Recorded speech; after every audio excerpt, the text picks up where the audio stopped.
Okay, so I realized that the review that I uploaded had a missing part, and I had deleted everything by that point. So you know what? Let's do it all again from zero. But this time, I'll probably get a little, I'll try to do it my way this time. So, what I have here to show you is a turbo robot. That's its name. And it was made by a company called Xing-An. Like I keep saying, I don't know if it's the company that made the action singers and some singing fish and some Santas and all that crap, but who the hell knows. This robot is around from the mid-1990s, around 1995, 96. And I bought it from a guy that was selling me a bunch of Milky Way robots. And in the bunch, there was one of these. So I got it for cheap. And this one partially worked.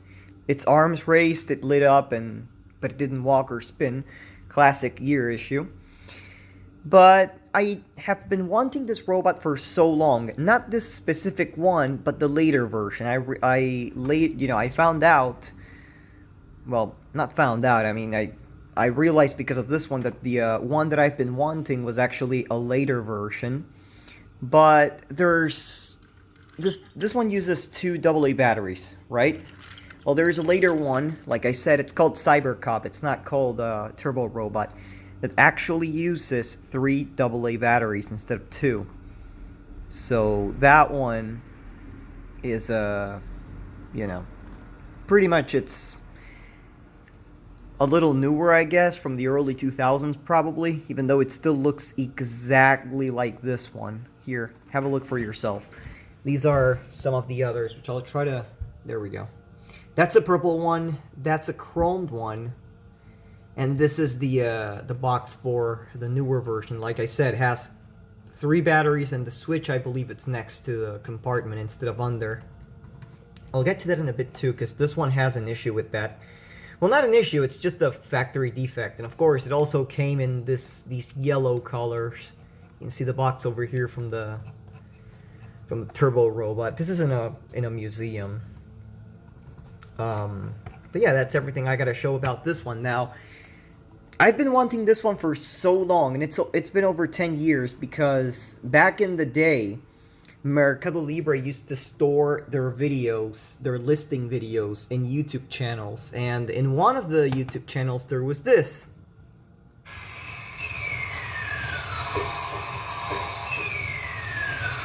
Now, seeing this as a 10-year-old, 11-year-old, I thought to myself, holy shit. No, actually it was like 9 or 10 years old. I thought to myself, holy shit, that's the one from my cousin, because I didn't know what my cousin's was. I was like, oh my god, is that the box that came in then? But yeah, this one, which I'll rewind real quick so you guys can see, it's got the bigger battery cover, so it uses 3 AA batteries, and I believe the switch is over here. I could be very wrong, but very right, who knows? Because I see no switch at the bottom. But yeah, like I said, this is pretty much the video that that got me going when I was younger. And I was like, oh my god, it's... And I have it here now. I have the older variant. But yeah, here's the robot pretty much. It's a cheaper knockoff from the Top Gun Cop, or Top Robot if you will. I'll get to that in a bit too, the shape it has and the crappiness of it. Because trust me, there's a lot I gotta talk about within the crappiness of it. But let's see the box real quick. So the box, you really don't see the name because it's not assembled right. The box is not assembled as they tell you to assemble it. I'm not sure if the user's meant to assemble it or if the seller's meant to assemble it. That's out of my knowledge, I guess, because, it wasn't assembled right. I guess it's just a question of the owner. But you guys can see that the thing is actually, it looks weird. It says Turbo Robot battery operated, then you have another flap that's actually a little bent that says Turbo Robot. And then you have these other two. Well, the reason for that is that you are supposed to assemble it like this, as if it was some kind of gift box or Happy Meal box, and you grab it, you take it with a handle or something, which is kind of stupid because the robot itself, it's so cheaply made. that I don't even think it was worth the effort, but, you know. Then, of course, the logo type, Turbo Robot, and the super generic font over here, holding gun up, body, you know, all the same exact specifications that you would see in a regular one. There's just a little bit of a you know, of a lie, if you will, and it's that flashing lighted eyes, arms, and gun. Arms do not light up. They have no bulbs inside of them. So, that's impossible. And of course, they had to use an original Top Gun cop or whatever Happy Kid picture here, because why not? But then we get to the back again. I love the way they portrayed the robot, and I would love it if they also would have included some other color like they did with the you know, with the Cyber Cop, or you could see a red one. Because like I said, there is one like this, but it's purple and the glasses are green. This is the same, and then we go back to the front. So box is done and over with. Robot itself, it's super cheaply made. Even some parts are even glued. Fists were glued and are still glued because I haven't even opened them. If this can focus. The body was glued, but I had to pry it open. That's why there's like a gap over here. This should be closed because it should have glue, but had to break it apart. And I'm not gluing it again. The picks are still safe, which is good. The battery cover itself. Here's the importation series. It's EL. Not exactly sure what year it is, but judging by the others I have from that time, it's like 1994, 1995 approximately, maybe 96. It's around that time period. The chrome is still in good condition, and I love it, even though there's a few scuffs here and there, but shiny as hell. And in the bottom, which you will not be able to see, so I will have to show it. I'm sorry for that, but I'm gonna have to show this real quick. Here's where it actually says the full company name.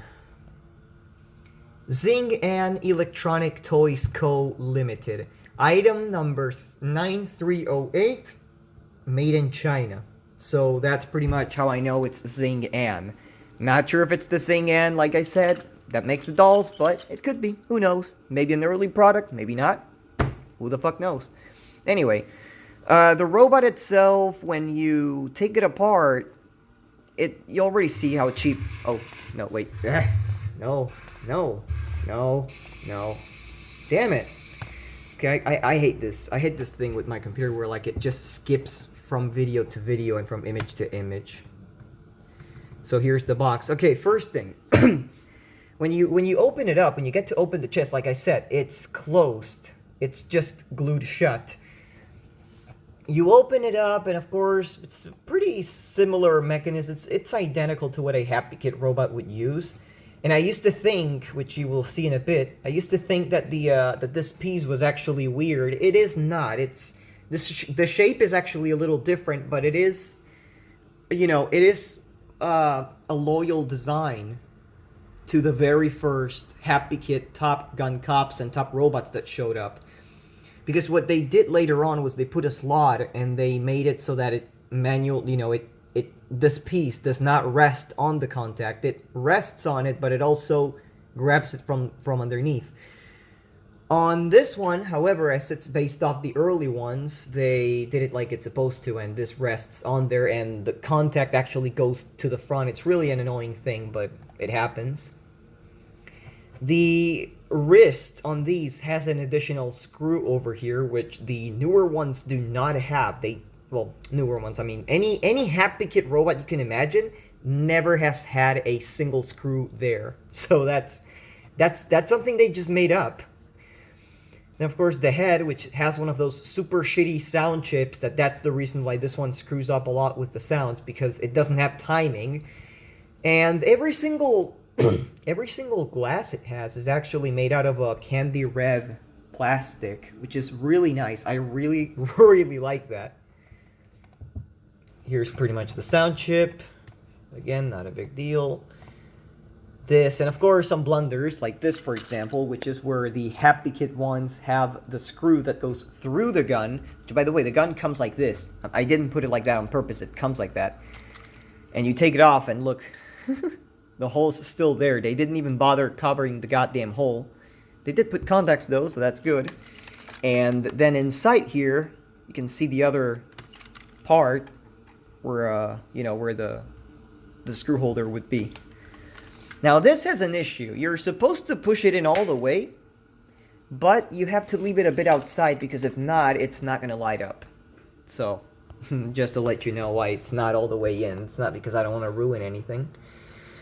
This 18-tooth gear was broken, the 10-tooth gear for the walking spinning motion was broken, and the 8-tooth gear, and of course, here's another weird thing, look.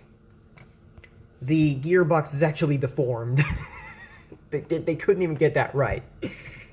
And the motor, this is something that I didn't mention. How cool is it? I don't know if you guys can even catch it on the picture. How cool is it that even in a knockoff, they used the Mabuchi motor. Happy Kid Robots, the older ones, they used Mabuchi motors too. So at least they kept it they kept it good with the motor. They fucked up with everything else. It's got, like I said, like the very first generations of the Top Robot or Top Gun Cop, they have a gear that actually can be taken off, and there's a little piece over there that just locks into those 3 gaps to make sure that the gear does not come off. And then, of course, the gearbox was also glued, no surprise, just from the side of the selector gear. You know, where the spring's located at, so they said, yeah, maybe it does a little too much pressure, so we just glue it in so it doesn't come off. Yeah, does that. So, and then, of course, this is something that I gotta show. I'll show it real quick so you guys can have a glimpse. I kid you not, these are walking and bell ringing Santa wheels. I kid you not. Look at this. These are the kind of wheels that you find in a musical walking Santa Claus. The real Happy Kid Robots, well, or of these and any other type, they have special wheels that are not hard on the shaft. They have little spacers, and they are, they are centered. They have good grip most of the times, and they actually spin nicely. These, they do spin nicely, but like, I don't know, it's too rough. It's just really rough within the surface, so not exactly sure what went on there. Okay, so I already mentioned the way it's built. I think I don't have anything else to mention. There's a little issue where sometimes it slips, but I'll have to check that after I'm done with the video to see exactly if I can fix it or not. Like I said, arms over here have these glasses, no lights, so once you take it apart, you can literally just pull this arm off, it'll come off. And another thing that I forgot, talking about arms, the arm shaft. This is something pretty goddamn stupid, but, they did it. For some reason, they did it. On Happy Kid Robots, on any robot of this kind, the spring attaches to the back. There's a peg in between the back armor and the back cover armor, whatever, the chrome piece. There's a white peg that's even there. It's actually even there. But for some reason, they decided to attach the spring. They decided to not give it a straight line. They moved it all the way down like this to attach it to this part. This part is where you would put the wires if there were, wires going, which there are, to the gun, but also if there were to the arm and everything. Like I said, as this is a first generation knockoff, or a knockoff from a first generation, it's got the 3-tin layout. It doesn't have the tins, of course, because it's a knockoff, but it's got the molds, if you will. Later knockoffs have those tins that go to the sides and everything. They reach to the sides and whatnot. I believe. I'm not sure. I'm not sure about these, though. I'm not sure. I know that the later Happy Kid ones do. Not sure about the knockoffs. But I guess that's everything I gotta show about it. It's all that I know. It's all that and there were no interruptions so far, which is good, because the last video, I had to crop it. I had to crop it and start recording again 4 times, because I would get notifications and messages and shit, and my phone would actually ring. So, Oh, what the fuck? Was that, did I just spit somewhere? Not on the robot, but I saw something come out of my mouth. Anyway, that's it. Let's turn it on and I'll show you real quick what I mean. So here's the battery compartment. The funny thing is that the positive battery terminal is actually the same exact one as this one, but without the spring. I will be able to reach this switch if I lift the battery cover, but if I don't, if I just do this, it's actually kind of hard to reach it from the back. In Happy Kit robots, you do have a little bit of a gap so that you can actually stick your finger. On this one, you can't. You just have to touch it like that. So there we go. Let's see what this robot is all about.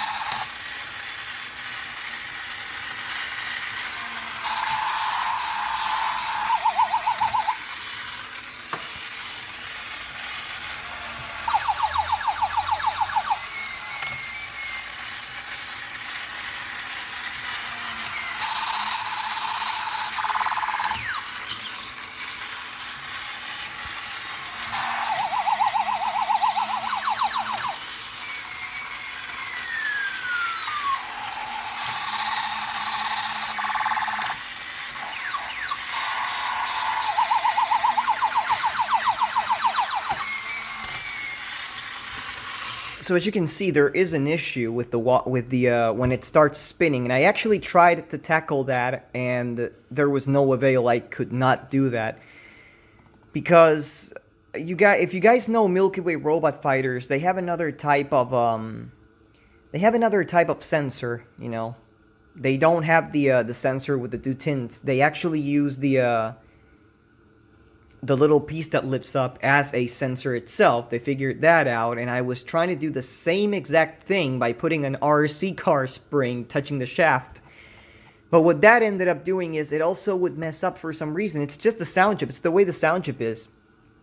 A small cut in the like a small breach, even if afterwards it still does it, and it's not gonna, like, let's say like the third spin, you guys notice that every time the gear goes down, it kind of drops a little and it blinks rapidly. That's because it loses contact for like a second. I've been trying to tune that, I kid you not, for like a day and a half because it would never work, and there was a time when it worked fine, then it started working bad again, and it would fuck up and this and that. So I said, you know what, let's see what happens if I put the other sensor and I wire them in parallel.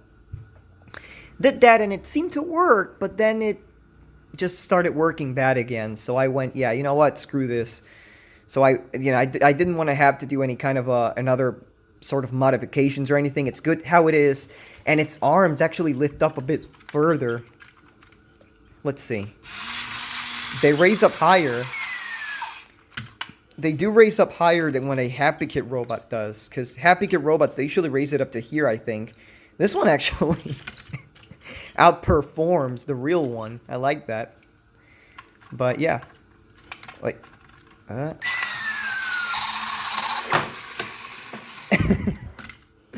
and you can tell, yeah, it's so crazy that it falls because it's not too stable. But you know what, screw it, I don't care. Anyways, I guess that's about it. That's everything I had to say about it. I was able to say it in one single video, and I'm super pleased with that. So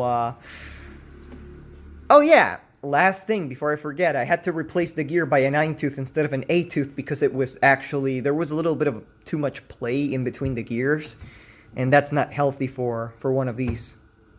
But yeah, that's about it. I'll see if I can tune the thing so that it can actually spin twice, or if it spins 3 times, I might just keep trying, see if I can get it to work fine, but you know, I don't know. That's enough for today. Thank you for watching.